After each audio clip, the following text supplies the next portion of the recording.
muito sensível, né? E no tema em questão aí, quando se fala de acessibilidade, né? Quando se fala de inclusão, é algo muito necessário para a gente poder efetivamente tornar a vida dessas pessoas uma realidade. É interessante que eu comecei a trabalhar com a temática já tem uns 2 anos, porque eu tenho um filho, né, que ele tem autismo, foi diagnosticado com TEA, e desde então, passado um período, né, eu comecei a estudar e a começar a entender um pouco mais, né, desse ponto, né, que nós vamos falar hoje, né, que é exatamente a acessibilidade e a inclusão, principalmente ela no âmbito da educação. E a gente descobre muitas coisas que, apesar de estar dentro da área jurídica, a gente percebe o quanto o cenário ainda não está construído de um modo ideal para que que o mínimo, né, que que a Constituição Federal prevê, que as leis brasileiras, de um modo geral, prevêem, para assegurar essa efetividade na inclusão.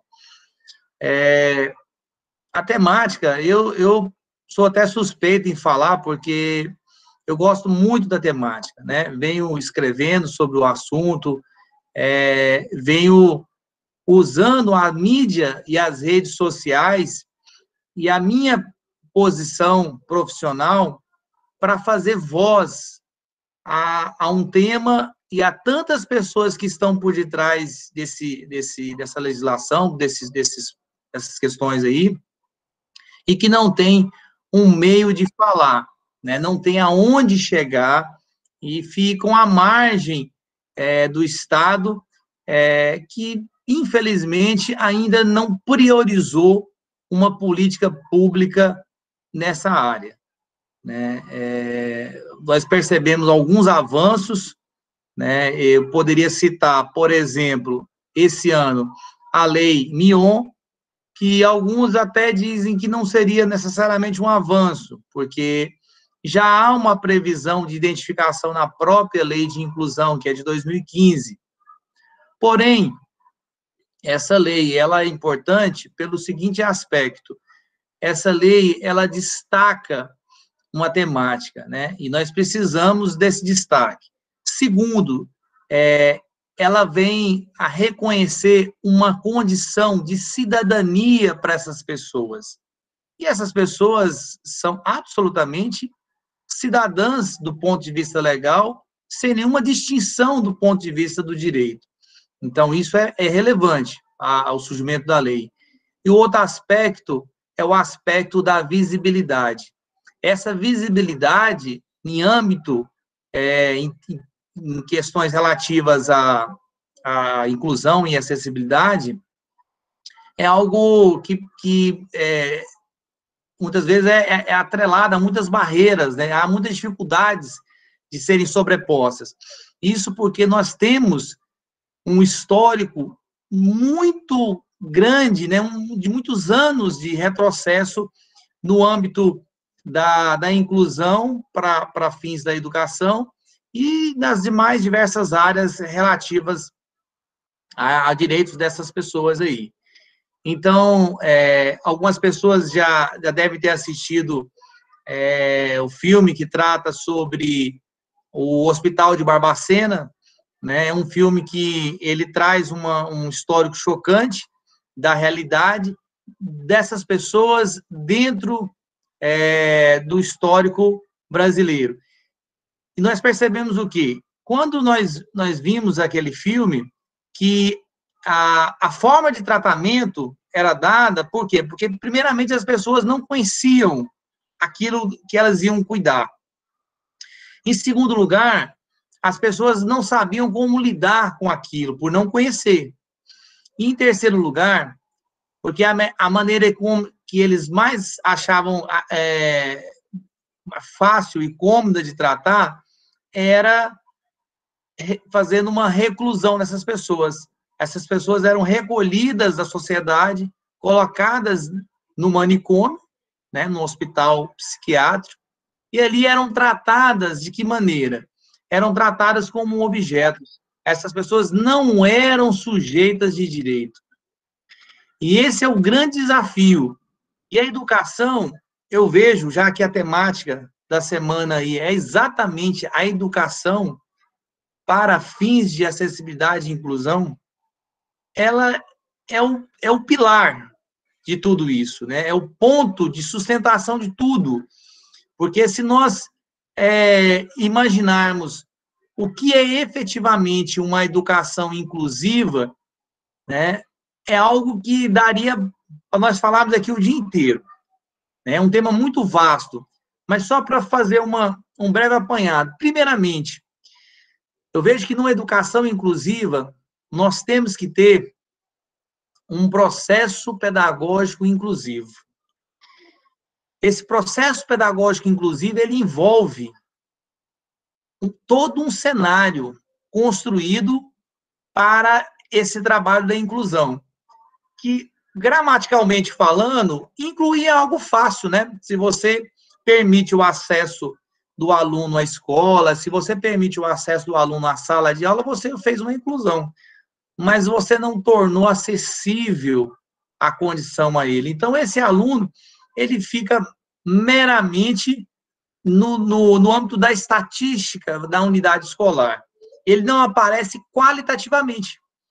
Aquele aluno vai contar só para a Fundeb, para os institutos, aliás, para os fundos, né, que existem no meio público, né, no setor público, para a destinação das verbas relativas à educação. Basicamente, vai servir para isso. Agora, quando você coloca esse aluno dentro de uma escola, e é muito interessante, já que nós estamos dentro do Instituto do IFRO, que é curso já no âmbito do curso superior, né? Nós percebemos o quê? Que na lei de inclusão, ela trata a acessibilidade em todos os níveis da educação. Não há distinção. É da educação infantil, passando para o Fundamental 1, Fundamental 2, médio e superior.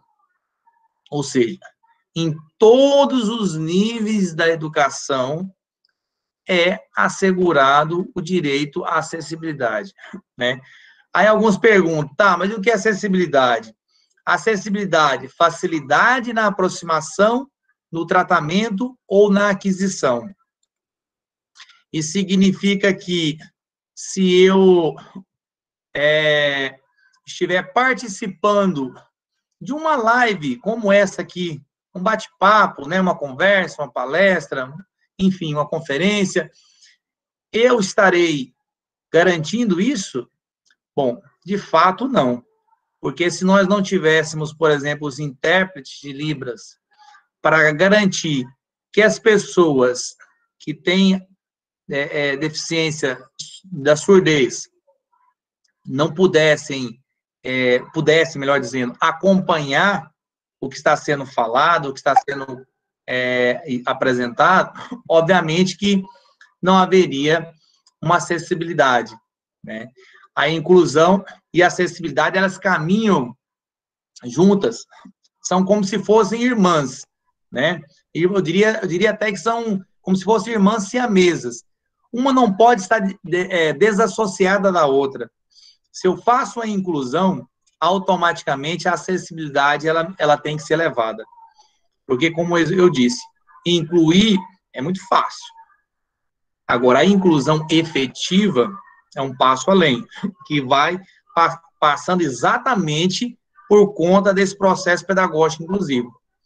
Quando eu falo da acessibilidade, ela envolve diversas perspectivas. Primeiro, a acessibilidade, que é a mais comum, a física, né? Uma pessoa, um cadeirante, deficiente físico, se houver alguma dificuldade física na sua locomoção, isso impede o exercício desse direito fundamental da acessibilidade. Se eu permito que esse cadeirante entre na escola e na sala de aula eu não consigo garantir que ele tenha um espaço adequado para participar da aula, eu não tenho a inclusão. Então, percebam que a inclusão e a acessibilidade estão diretamente vinculadas uma à outra. Assim como se eu pegar a inclusão, tá, tudo bem, vamos garantir, lá naquela escola há um professor especializado no acompanhamento de crianças com autismo, né? Professor acompanhante especializado ou o profissional de apoio escolar, como diz a legislação. Mas esse aluno, quando ele chega na escola, ele fica completamente desnorteado. Completamente desnorteado. Não há uma equipe preparada para recebê-lo. Na portaria, ali, nem se fala, né? Entra para lá, aquela correria, barulho, distração, né? Existe todo um contexto que desafia os sentidos e as percepções psíquicas dessa pessoa. Adianta eu ter um professor lá na sala de aula e não recebê-lo adequadamente aqui na entrada? Não adianta. Então, tudo isso é muito importante para nós entendermos que falar de acessibilidade é falar de inclusão. Falar de inclusão é falar de acessibilidade. E na educação, eu não consigo compreender como que é possível prestar um serviço educacional, né, para pessoas que tenham necessidades especiais, sem haver toda a construção desse cenário. Não há como. Nós temos alguns avanços no nosso estado.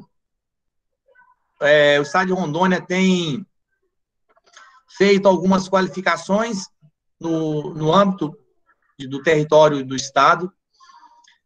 O município, agora, por conta dessa pandemia, ficou um pouco obstado, mas tem contrato já com a empresa já para qualificação dos professores, uma empresa lá do estado do Paraná. Isso já foi até apresentado o ano passado, eu participei da inauguração desse evento, mas, vejam só, a qualificação é só um passo do processo pedagógico inclusivo. Ou seja, eu preciso ter professores, pedagogos, psicólogos, né, profissionais de apoio, né, desde ali a recepcionista, preciso ter toda a equipe de pátio, ou seja, toda a escola, ela tem que estar de uma maneira realmente acessível e inclusiva. Alguns alunos são visuais, então eu preciso, primeiramente, para construir um efetivo processo pedagógico inclusivo, saber quem é o meu público, né? Se eu estou falando de alunos com autismo, opa, peraí, vamos lá. Como que é o grau? Quais são as limitações? Porque um autista não é igual ao outro. Se eu tenho um aluno com síndrome de Down, é outra situação. Se eu tenho um aluno surdo, se eu tenho um aluno com deficiência visual, e assim vai. Então, o meu público não me permite a generalização. Os profissionais da área de educação não gostam disso, né? Porque a generalização, ela me causa até um mal-estar. Porque ela não é algo, primeiro que não é algo inteligente, né? Nós generalizarmos o tratamento desse assunto. Segundo, se nós generalizamos, nós não reconhecemos aquele cidadão do ponto de vista da dignidade da pessoa humana. E o que significa isso? significa avaliar a sua singularidade, a sua particularidade. Um aluno com necessidade especial não é igual ao outro. Se eu não observo isso, eu já estou num processo reverso, que é o processo de exclusão. Automaticamente. Ora, se o meu objetivo é garantir em uma escola, numa instituição de ensino superior, a acessibilidade e a inclusão, como é que eu vou, então, garantir isso num processo pedagógico inclusivo generalizado? Ou seja, como se fosse uma dor de cabeça, né? Ah, o senhor está com dor de cabeça? Ah, toma uma dipirona. E o senhor também? Não, não pode ser assim, né? Não cabe, senhores, não é razoável e nem condizente com a singularidade que é inerente a cada uma dessas pessoas. Então, eu não vejo como fazer isso. E eu estava fazendo uma pesquisa sobre essas palavras, né? Acessibilidade e inclusão na Constituição Federal, que é a nossa lei maior, né? Que é a nossa lei referência, vamos dizer assim. E aí eu já tinha estudado várias vezes, mas assim, a cada vez, como eu disse, a cada vez que a gente estuda, a gente percebe coisas diferentes.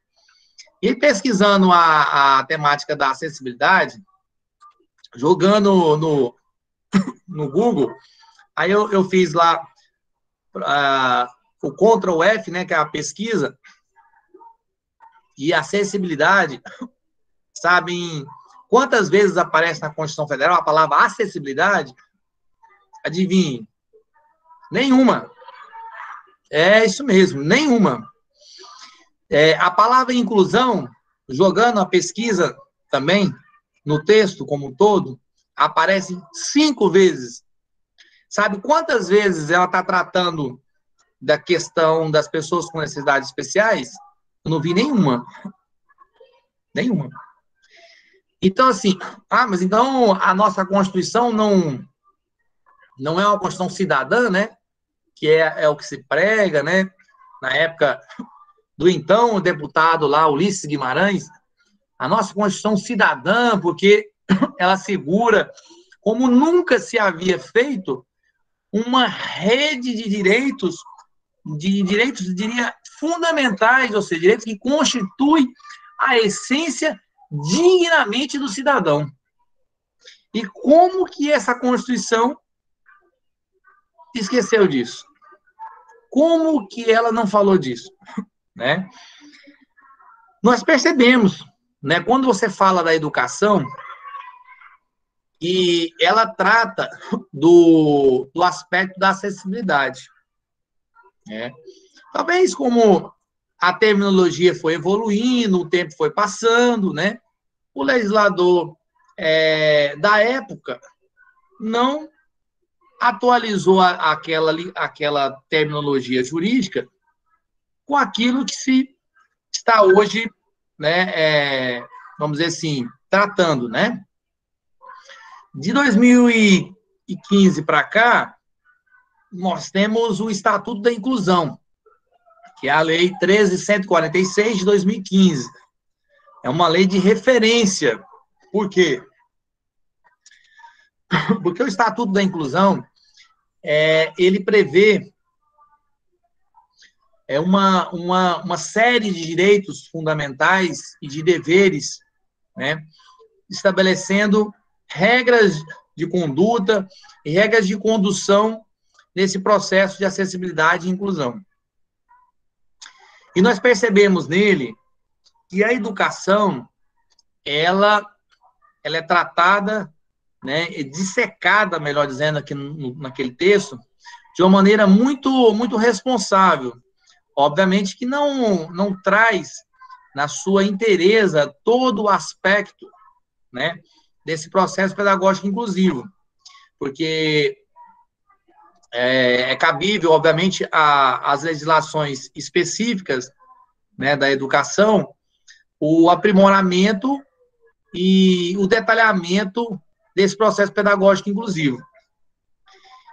E é interessante porque essa lei de inclusão, quando ela foi promulgada, em 2015, ela tem, por ser uma referência que decorre de tratados internacionais, dos quais o Brasil é signatário, ela tem um status de norma constitucional. Ela é como se fosse, né, do ponto de vista da hierarquia das leis, uma lei de status constitucional, vamos dizer assim, numa linguagem mais adequada. Então, do ponto de vista da hierarquia das leis, ela estaria acima, sobrepondo todo o cenário legislativo, com exceção da própria Constituição. Tá? Agora, quando você se baseia nessa lei de inclusão, ela vem com a temática dizendo: inclui a Lei Brasileira de Inclusão da Pessoa com Deficiência, Estatuto da Pessoa com Deficiência. A própria terminologia dela já traz o aspecto da inclusão, da acessibilidade. E logo no início, no seu primeiro artigo, ela já fala do protocolo do qual o Brasil se filia para basear a promulgação dessa lei, que é um protocolo decorrente de um tratado internacional no qual o Brasil é signatário, né, um tratado de Nova York, e o Brasil, com esse pacto, com esse compromisso, ele assumiu um compromisso de respeitar os direitos inerentes à acessibilidade e inclusão.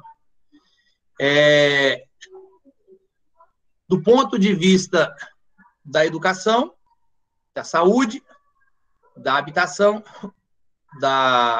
do transporte, do trabalho, da previdência, da mobilidade, enfim, de todas as áreas inerentes ao cidadão. É interessante que, certa vez, eu estava em Brasília e fazendo parte de um grupo de trabalho do CNJ, e essa semana aprovou uma resolução garantindo normas relativas a magistrados e servidores que têm filhos nessas condições aí. E nessa ocasião, eu estava com esse colega, ele é deficiente visual, e eu o conduzia pela cidade de Brasília, né? Ele segurava pelo meu braço, nós fomos almoçar.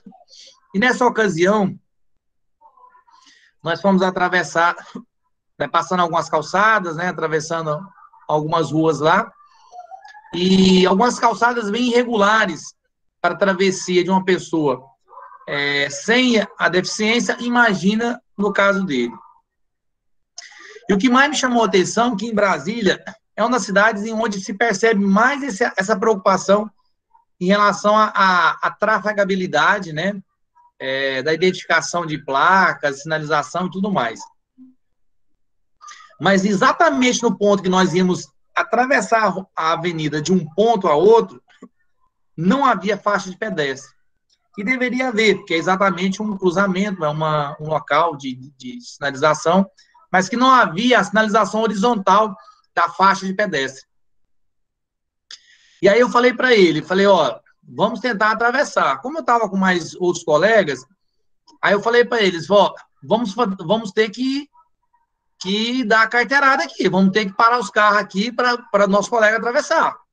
Porque senão é o risco de nós sermos atropelados aqui na capital federal. E aí brinquei com eles, falei, vai vocês na frente, parem o trânsito, e aí depois eu sigo com ele. Se não acontecer nada com vocês, eu vou atrás seguindo. E aí conseguimos atravessar. E interessante que nós havíamos acabado de sair de uma reunião onde nós tratávamos sobre acessibilidade e inclusão, e no primeiro momento em que nós fomos à rua para almoçar, nós nos deparamos com um exemplo de não acessibilidade, né? Então, assim, imagina ele atravessando aquela rua sem nenhum apoio de alguém ali para conduzi-lo naquela situação. Por mais que ele tivesse habilidade de se locomover, e ele é uma pessoa que mora sozinho e já tem a sua autonomia construída, mas haveria um grande risco, né? E é tão interessante o desempenho dessa acessibilidade quando a pessoa ela tem uma efetiva preparação, né? No caso dele, da linguagem Braille, né? Que ele teve que aprender, porque ele se tornou cego aos 13 anos de idade, e foi um grande desafio para ele, porque ele já era adolescente, não tinha conhecimento algum sobre Braille, mas teve que aprender, e então concluiu o curso, fez administração, depois fez direito, e fez vários concursos, passou em todos os concursos. O último concurso que ele fez foi para juiz federal. Hoje ele é juiz federal em Brasília. Então, eu tenho, sabe, exemplos de alunos aqui em Rondônia, em Porto Velho, que são alunos do curso de Direito. Nós temos exemplos de alunos que estão fazendo já medicina, alunos que estão fazendo odontologia, enfim, diversas áreas da saúde, do direito e outras aí, engenharia. Então, nós percebemos o quanto essas pessoas podem fazer a diferença na sociedade e podem fazer a diferença também para elas mesmas, né? Enquanto autonomia, ou seja, enquanto autoestima também para elas. E nós percebemos que essa capacidade, que às vezes a própria sociedade tem aquele estigma, né, de achar que a pessoa com a deficiência, ela não é capaz. Ao contrário, ela é tão capaz que às vezes surpreende aqueles que não estão preparados para receber essa capacidade, essa competência. Nós vimos que a própria lei civil, nosso Código Civil brasileiro, ele prevê que as pessoas com deficiência, elas não devem ser taxadas, não são classificadas do ponto de vista da lei como pessoas incapazes. Ao contrário, até que se declare, elas são capazes. A regra, ela mudou de 2015 para cá, porque até então, a pessoa que tinha alguma deficiência, ela já se enquadrava em alguma limitação na lei civil. A partir de então, isso não mais prevaleceu, porque a lei civil já estabeleceu essa mudança, prevendo como regra a capacidade. Tanto que nós podemos ter essas pessoas sendo até candidatos a cargos públicos, de mandatos eletivos, ocupando cargos públicos concursados, casar-se, a opção de ter filho ou não, que existe lei prevendo um direito de você escolher, né, a sua prole, né, vamos dizer assim. O Brasil não adere, como outros países aderiram, de haver limites, né, quanto à prole. Né? A pessoa pode ter quantos filhos ela quiser. Algumas situações é permitido, né, uma intervenção compulsória, mas aí foge ao nosso tema. Então, assim, nós percebemos o quê? Que quando nós estamos tratando de acessibilidade, de inclusão e de educação, o cenário precisa ser construído de maneira singular, né? Eu vejo que não sei qual o tempo, eu acho que seria 40 e poucos minutos, né, da fala, e eu, às vezes, tenho essa dificuldade de parar, porque eu começo a falar sobre essa temática, e aí eu organizei a temática de uma maneira, e são tantas coisas, são tantas informações que a gente tem que vai lembrando, né, na medida que vai falando, que você acaba avançando. Mas eu resumiria, né, o que eu falei hoje nos seguintes pontos. Primeiro, acessibilidade e inclusão são duas categorias indissociáveis. Não dá para serem tratadas uma de um lado, a outra do outro. Não, elas têm que ser casadas, juntas, conjuntas.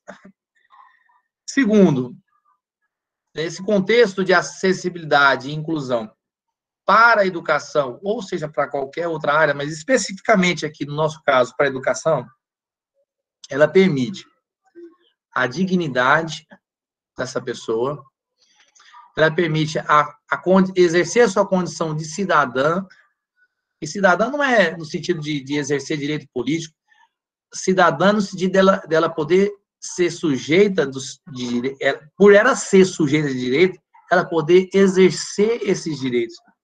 Isso é muito importante. E, então, dignidade, né? Ela é sujeita de direitos desse contexto aí, e isso garante a ela também a visibilidade, né? Outra coisa importante que eu mencionei é a prioridade na política de acessibilidade e inclusão, seja no âmbito do setor público, seja no âmbito da iniciativa privada. Isso vale para todos os níveis da educação. Como foi dito, é previsto na Constituição e chancelado pelo Estatuto da Inclusão. Então, esses são os 3 pontos principais do que eu falei. O tema é inesgotável, na verdade, não é nem por não poder avançar mais, né, porque realmente o tema é muito, muito vasto. Eu acho que poderíamos, de repente, abrir alguma participação, né, nós íamos vendo a questão. Eu vi que tem uma pergunta aqui,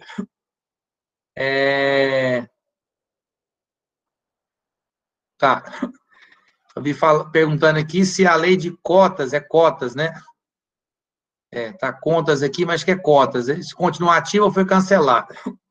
Bom, a lei de cotas, ela não foi cancelada, né? Não houve revogação dessa lei, melhor dizendo. A criação da lei de cotas, na verdade, é uma compensação do Estado brasileiro pela não priorização de uma política pública, como eu disse, né, voltada para a acessibilidade e inclusão. Ou seja, quando o Estado adota esse modelo da lei de cotas, não estou dizendo que eu sou contra, nem que sou a favor, prefiro não me manifestar nesse aspecto, mas o que eu estou querendo dizer é o seguinte, querendo entender a razão, né? Quando eu me refiro, por que o Estado brasileiro estabeleceu lei de cotas? Porque o Estado brasileiro, a sua colonização, aí você volta lá na época do descobrimento. O Estado brasileiro foi colonizado com a exploração, usou mão de obra escrava negra no início, e existe um número mínimo de pessoas negras que ocupam cargos de destaque, de posição. Algumas pessoas,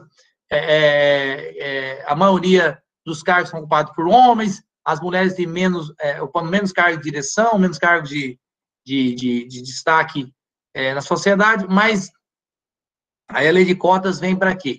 Para compensar isso, né? Tudo poderia ser resolvido, penso eu, se houvesse uma política pública de prioridade, né? O que você percebe? O Estado brasileiro trabalha na retaguarda, trabalha correndo atrás do prejuízo. Olha, vamos fazer agora aqui uma ação assim para poder garantir que aquelas pessoas que não conseguiram possam conseguir. Quando você fala acessibilidade e inclusão, Um ponto que eu me lembrei, em primeiro lugar, não é um privilégio, é um direito. Aí é a diferença que eu bato nessa tecla. Quando você fala da lei de cotas, a ideia é que alguns críticos, né, não estou dizendo, né, opinião pessoal, alguns críticos dizem, é um privilégio. Não é um privilégio, é um direito. Depende de como você olha. Se você olhar a lei de cotas como um privilégio, ela é terrível, é abominável, porque não pode ser um privilégio, não pode. Eu não posso querer compensar as pessoas que tiveram anos de discriminação por meio de uma lei. Eu tenho que compensar por uma política pública de inclusão. A lei, vamos estabelecer 25% dos concursos, tanto para isso, tanto para aquilo, para as pessoas que se enquadrarem naquela faixa lá. Isso não é privilégio. Volto a dizer, é direito. Se nós enxergarmos por essa ótica, perfeito. Eu acho que aí a lei vai ser bem ajustada. Agora, se nós vimos do ponto de vista de privilégio, aí eu tenho minha reserva em relação a isso. Eu acho que não ficaria bom, né? Eu só vi essa pergunta aqui. Eu não sei se eu me perdi, doutora Maria, mas, assim, a senhora quer abrir para a gente bater um papo, para as pessoas poderem interagir, para não ficar muito monótono, né? Porque já tem quase 1 hora, senão vai ficar ficando cansativo e as pessoas não são... Para a gente poder reconhecer também, prestigiar todos que estão aí assistindo, né? Certo, doutor Flávio. Eu quero aproveitar esse momento, enquanto o senhor toma sua água, dá uma descansadinha, para agradecer a presença de todos os participantes. Podemos ver aqui no chat que nós temos pessoas de outros estados do Brasil, como, por exemplo, o professor Adonias, que está lá no Pernambuco, prestigiando o nosso evento. Agradecer a presença de outros professores também do Instituto Federal de Rondônia. Eu observei aqui que tem a professora Maraí, o professor João Batista, que sempre gosta de interagir, de participar. Professor João Batista, o senhor deseja fazer algum comentário, alguma contribuição? Boa tarde a todos, boa tarde a professora Marialva. Eu quero dizer inicialmente que é um prazer enorme estar nesta tarde ouvindo um palestrante tão qualificado em uma área em que o Brasil está tão atrasado em termos de comparação com outros países. Ao mesmo tempo, eu percebo, dado que eu sou um professor do IFRO que atua na área de economia, eu queria ouvir algumas palavras dos palestrantes, doutor Flávio e Henrique, no seguinte sentido. Eu percebo, e parece que é um pouco ampla essa percepção, junto aos meus colegas com quem eu dialogo, uma tendência que vem se manifestando já há algum tempo e que nos últimos anos ele tem avançado de forma mais efetiva, de uma tendência de desregulamentar o sistema, eu diria o sistema econômico, o sistema institucional dos países. E o Brasil, isso parece ser uma tendência. Toda essa discussão que engloba os dois conceitos principais que o senhor está abordando, a inclusão e a acessibilidade, eu percebo, pelo conhecimento que o senhor tem e acumulou durante a sua fala, que ele prescinde de um processo de regulamentação legal e também institucional, cultural, e é mais amplo a efetivação desses dois conceitos em nossa sociedade. Então, aí, nesse sentido, a pergunta O senhor percebe essa tendência de desregulamentação institucional brasileira no momento, e isso, até que ponto isso prejudica esse avanço que viemos construindo ao longo principalmente a partir da Constituição dos anos 80, que não contempla de forma objetiva, o senhor colocou, mas a partir da atual Constituição se avançou bastante nesse sentido. E a própria lei do Estatuto da Inclusão é um exemplo disso, ela é uma referência. Mas ela precisa de alguns complementos, tanto a nível institucional, legal, de legislação, quanto de uma política pública do Estado brasileiro, e nos 3 níveis de governo, para viabilizar as ações das instituições. Por exemplo, o senhor deu um exemplo de Brasília bastante significativo do seu colega. Então, era isso. Eu gostaria de ouvir algumas palavras do senhor nesse sentido. Obrigado, professor João Batista.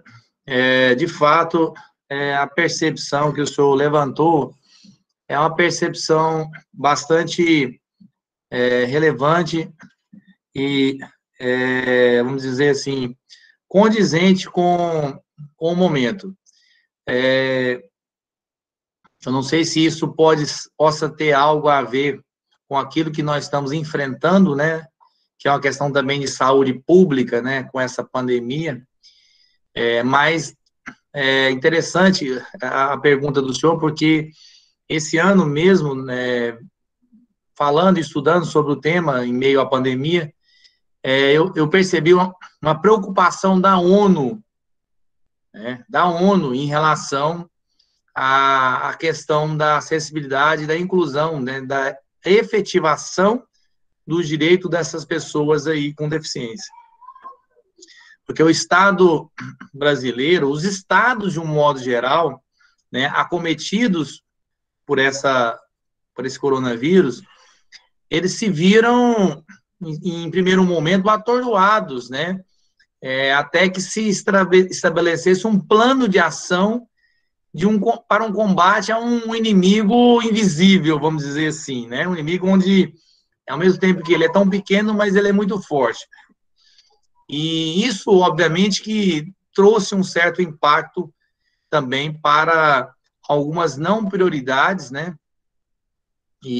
Mas, assim, eu creio que o nosso sistema brasileiro, apesar da Constituição não trazer essas palavras, que pode ser uma questão de atualização também jurídica, mas a lei de inclusão, ela é muito completa e abrangente no âmbito dessa temática.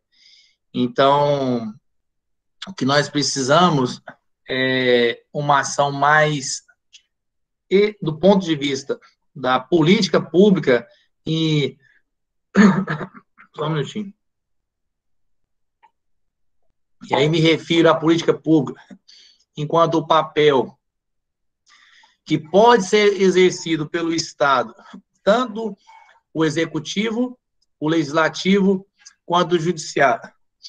O judiciário pode atuar promovendo ações sociais, promovendo atividades e revendo a sua própria, vamos dizer, a sua própria casa, né, para acolhimento dessas pessoas, que é algo, particularmente, que nós temos feito para a Comissão de Acessibilidade hoje do Tribunal de Justiça de Rondônia. Nós temos feito exatamente isso. E o Legislativo, né, poderia ter uma participação, não só preocupando em regulamentar melhor o tema, mas estabelecer realmente o efetivo papel de fiscalizar e cobrar essas políticas públicas. Porque o Estado brasileiro tem, na repartição das suas receitas, recursos para a implementação dessas políticas. No entanto, nós temos situações que ainda não são efetivadas. Exemplo, a Lei Mion. Até hoje, o Estado de Rondônia não tem isso efetivado, né? Então, assim, de fato, existe uma decrescência nesse aspecto que o senhor falou aí, mas é mais pela pela falta de prioridades do Estado.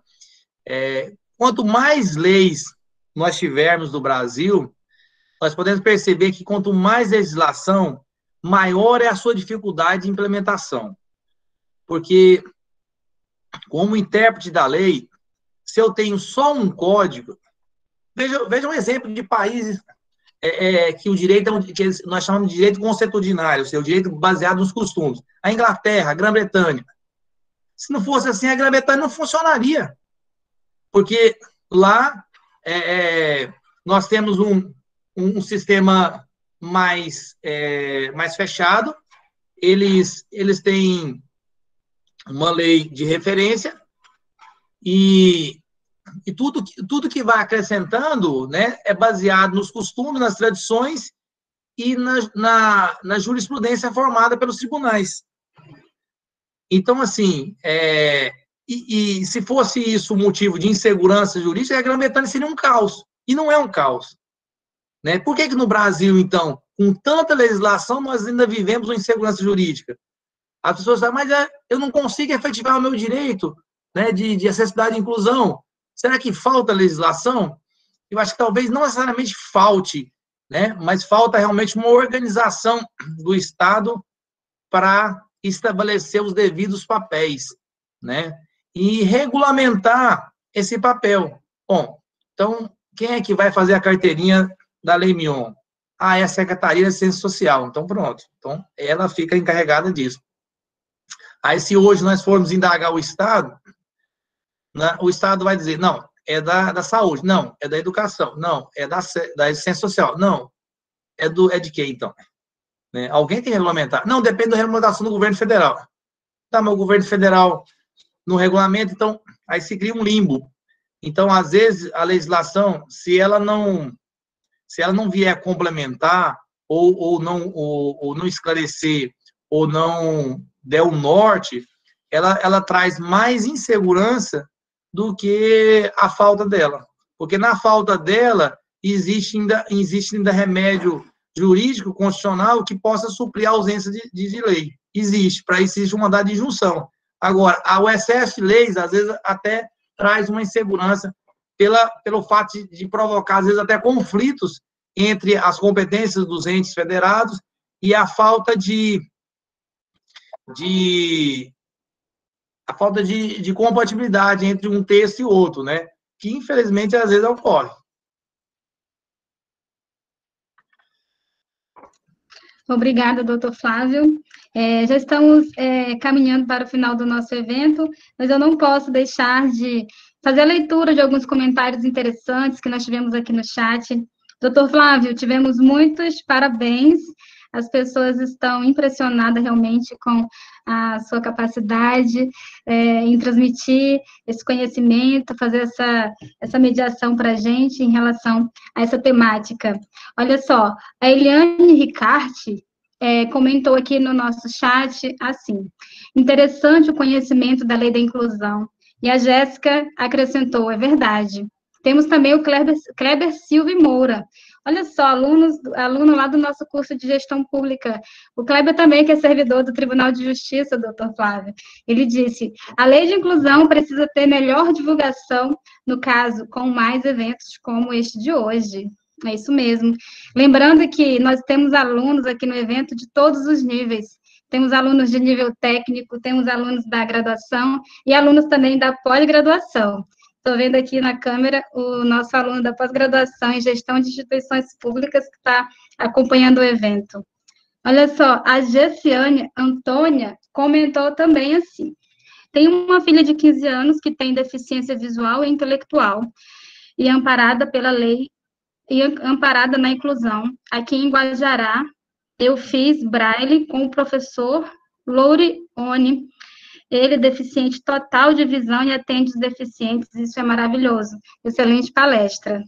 E a Joelma Holanda, que é a nossa coordenadora, colocou aqui um comentário da Jaciane, disse assim: muito bom conhecer relatos de superação das barreiras, obrigada por compartilhar sua experiência conosco. Muito bom. E vamos ler mais um aqui, porque já estamos com o tempo já um pouco esgotando, né, doutor? Esse aqui. É lamentável que o MP e o MPF, sendo o órgão responsável pela proteção aos interesses sociais e garantir a acessibilidade, não só das pessoas com deficiência, mas também os que não possuem deficiência, não oferece acessibilidade. A partir do momento em que o Ministério Público se preocupa com isso, quem sabe realmente teremos. Precisamos da ajuda dos mesmos para conseguir trabalhar e oferecer condição aos nossos brasileiros. Foi o comentário da Michele Abreu. Doutor Flávio, se o senhor quiser fazer algum comentário, a palavra está com o senhor. Aproveitando esse comentário aí sobre o Ministério Público, só para fazer uma informação. O ano passado, eu venho acompanhando isso de perto, né? Isso, para mim, se tornou um desafio pessoal e profissional, né? E eu agradeço a minha instituição, né? Porque graças à minha instituição e à Associação dos Magistrados, hoje eu posso fazer parte de um grupo de trabalho do CNJ, que encerrou agora com a resolução, né, sobre essa temática.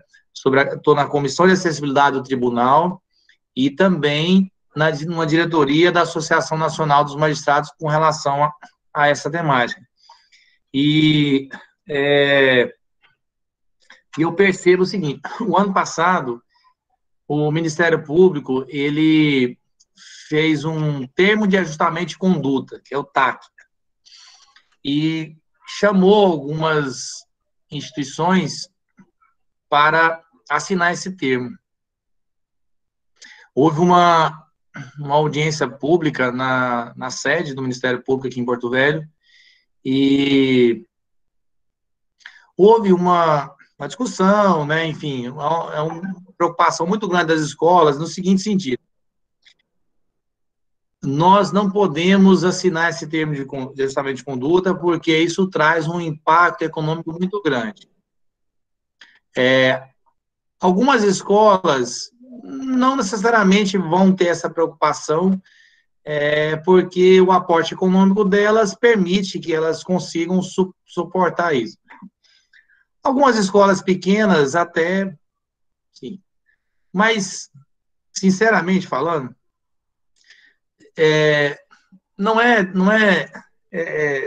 não estou aqui para fazer bandeira ou da escola ou do Ministério Público.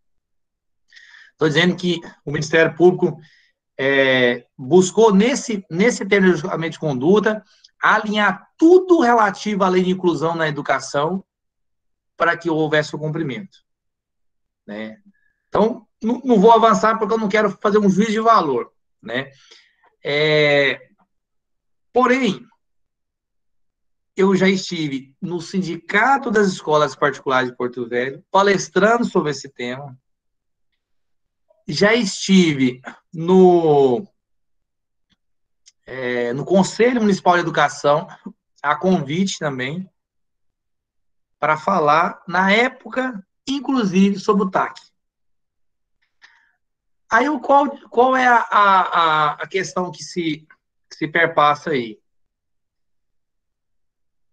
Relação econômica versus educação inclusiva.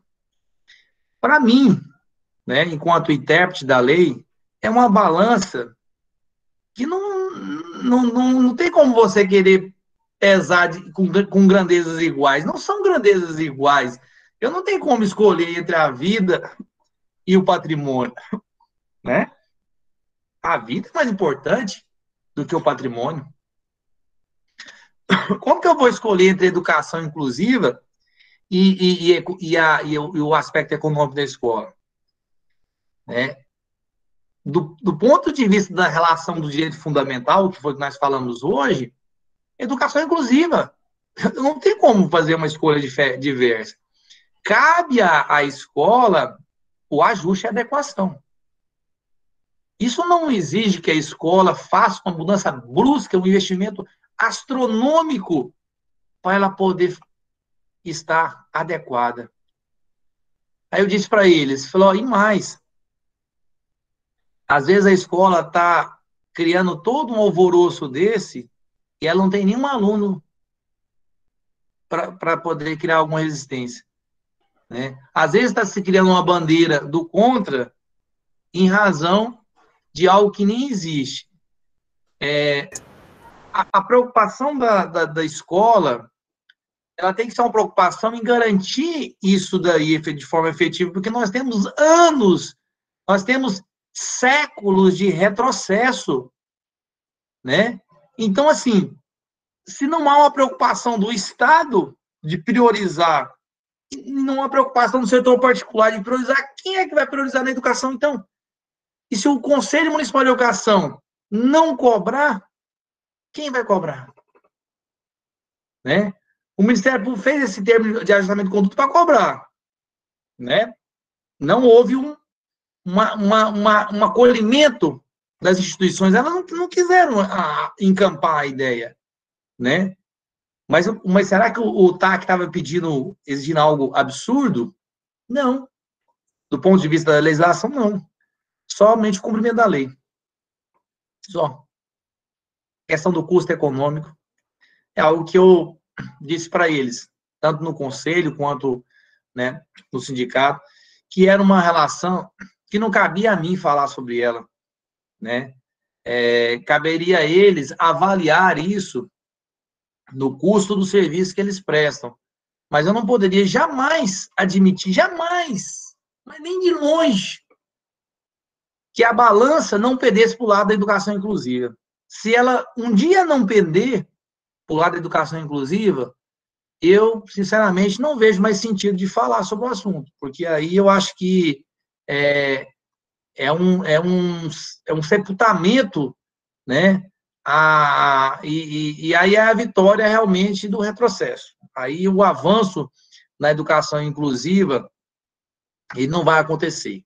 Né? Então, assim, hoje nós temos tantas maneiras criativas de propiciar a efetivação disso, é convênio, é parceria, é concessão, comodato, existem diversas maneiras de fazerem isso, mas é preciso fazer.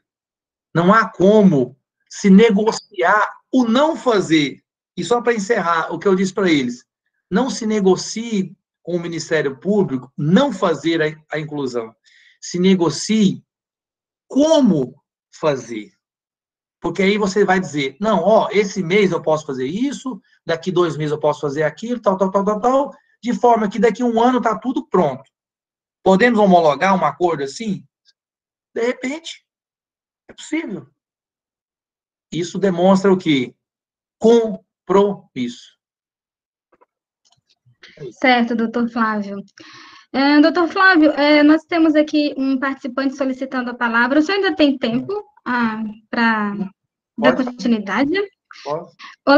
O Olavo, que é o nosso aluno da pós-graduação em gestão de instituições públicas, colocou um recado aqui, ele gostaria de fazer uma contribuição. Fique com a palavra, Olavo, seja bem-vindo. Estou sendo ouvido? Sim, estamos te ouvindo. Sim. Então, boa tarde a todos. Ao doutor Flávio, a Márcia, a organizadora, uma das organizadoras do evento, e os demais. E parabéns pela iniciativa. Doutor, eu tenho um filho especial com síndrome de Down.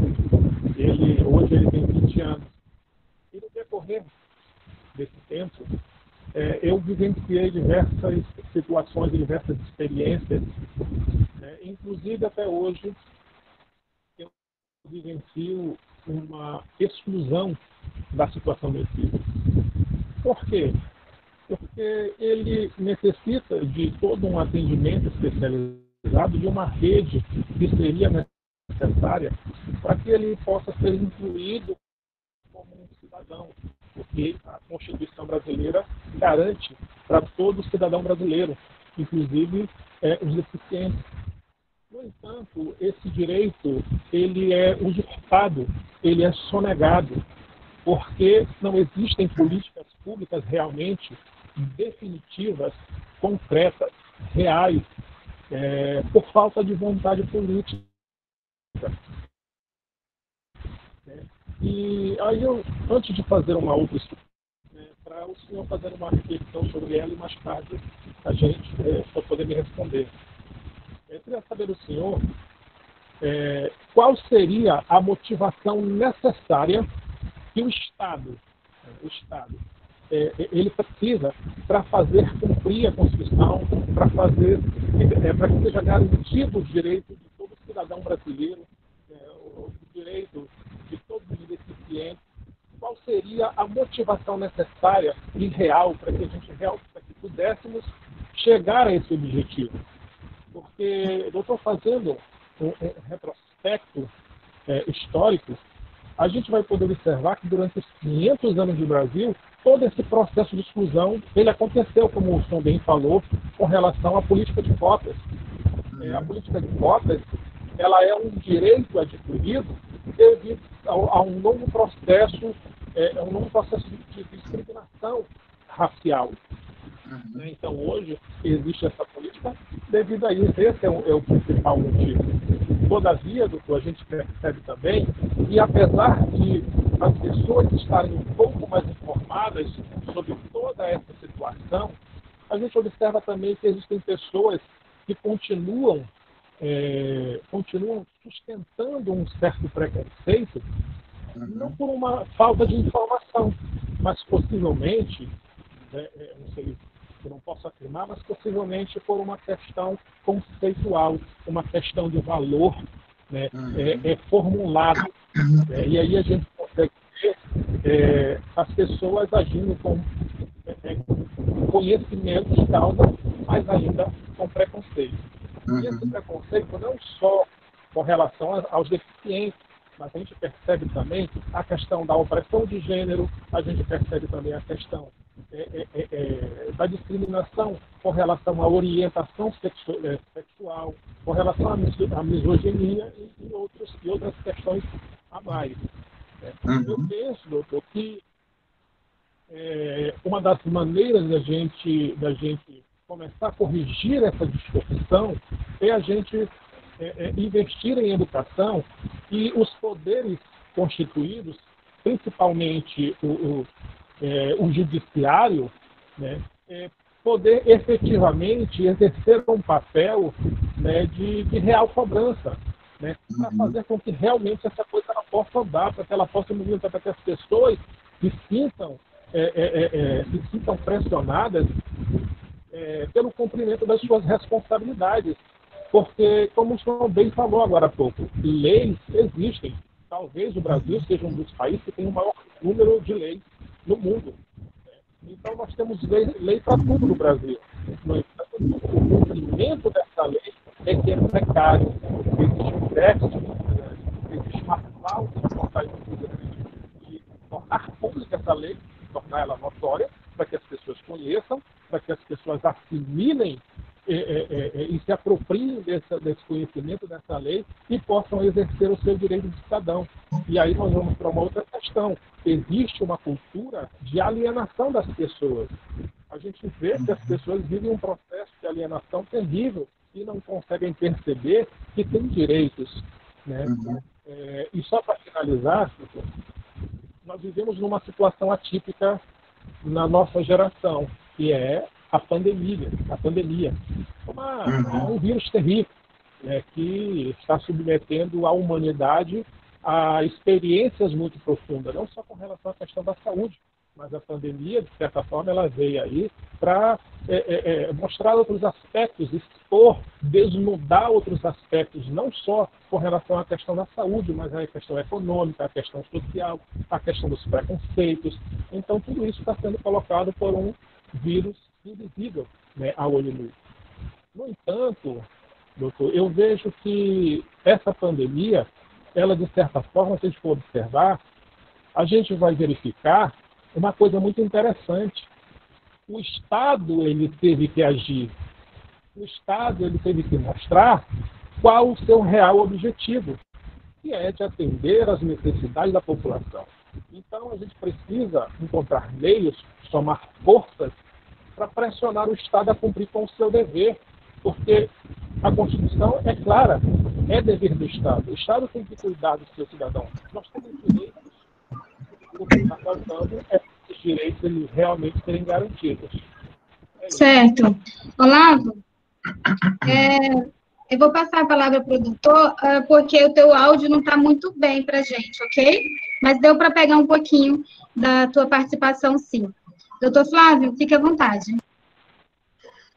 Sim, de fato, isso é a questão não só, como eu disse, não é só a falta de legislação, né? O problema não é necessariamente a ausência ou ineficiência de legislação.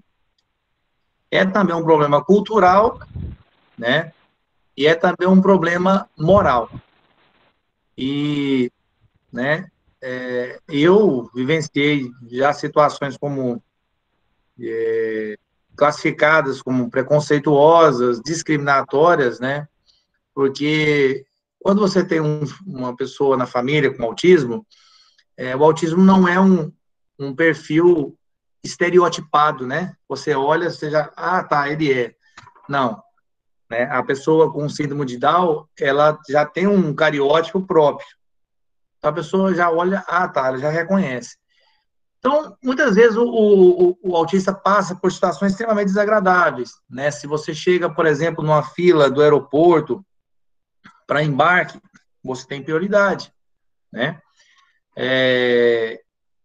E a prioridade, o que é mais interessante, que eu venho me debatendo, né, nesses grupos que eu venho participando, a prioridade é, no caso, por exemplo, do filho, que tem a deficiência, ele é o sujeito de direito, né? Eu estou ali como representante dele, mas automaticamente aquele direito dele, ele me acompanha, porque numa situação, como eu disse, da fila do avião, eu não tenho como colocar ele lá dentro e sair e depois pegar a fila e entrar.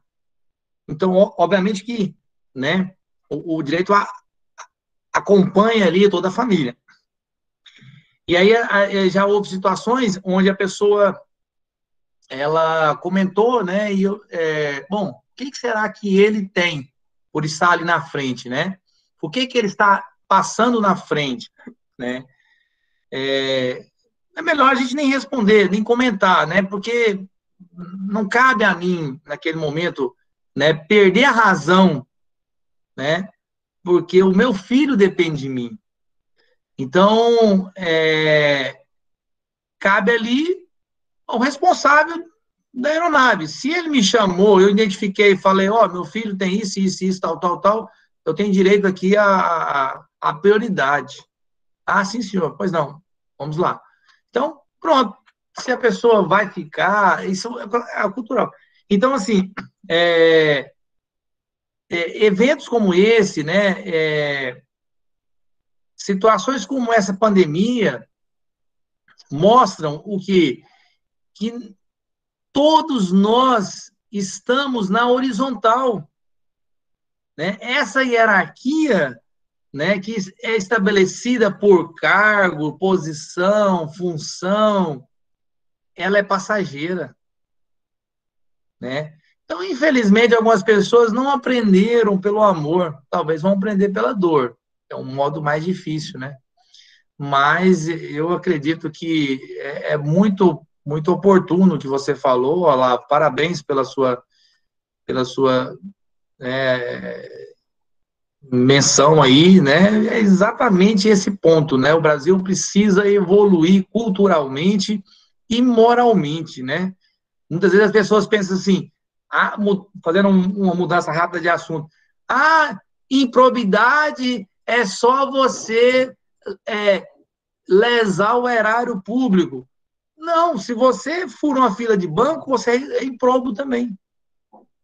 Se você fecha alguém num trânsito, você é improbo também, né? No ponto de vista técnico da palavra, né? Então, aí às vezes a pessoa acredita que a improbidade, né, é só para aquelas grandes personalidades. Não, nós temos que fazer nossa autoavaliação também. Mas aos poucos isso tem mudado, né? Graças a Deus isso tem mudado, né? Essa corrente do bem tem sido contagiante para as pessoas e nós temos mudado isso. Eu tenho buscado do Ministério Público, tá dando uma interrupção aqui por conta da queda de energia, buscar da Defensoria Pública, né? E, enfim, tenho buscado fazer um trabalho com eles para exatamente não deixar essas lacunas prevalecer. Quero agradecer a todos aí, agradecer a doutora Marialva, agradecer o convite do IFRO, né? Agradecer a todos os ouvintes participantes. Eu vou fazer um encerramento, porque já deu umas 2 quedas de energia aqui, eu acho que daqui um pouquinho eu vou ficar sem internet aqui. Mas, assim, agradecer a todas as pessoas com deficiência que participaram, os intérpretes aí, né? Me sinto muito honrado de ter participado com vocês. Na verdade, o que abrilhantou a palestra, a nossa conversa, foram vocês, né? Eu fui um mero coadjuvante aí para poder falar um pouco da experiência e daquilo que eu venho, né, coletando ao longo, né, de 2, 3 anos aí de estudo, né, de vida aí e de profissão, né, nessa área aí, embora a minha carreira já é de 2005, mas, assim, 3 anos que eu venho me dedicando especificamente a essa temática da acessibilidade aí da inclusão. Muito obrigado a todos de coração mesmo. Muito obrigada também, doutor Flávio. Em nome do Instituto Federal de Rondônia, eu agradeço a sua apresentação, na certeza de poder contar com o senhor em outras oportunidades também. Agradecer a todos os alunos que prestigiaram essa palestra, certeza que será de grande contribuição para o crescimento profissional de todos os alunos. Muito obrigada a todos. Não esqueçam de acessar o Even para a retirada do certificado. Até mais, pessoal. Muito obrigada. Boa tarde. Boa tarde a todos. Até mais. Com Deus.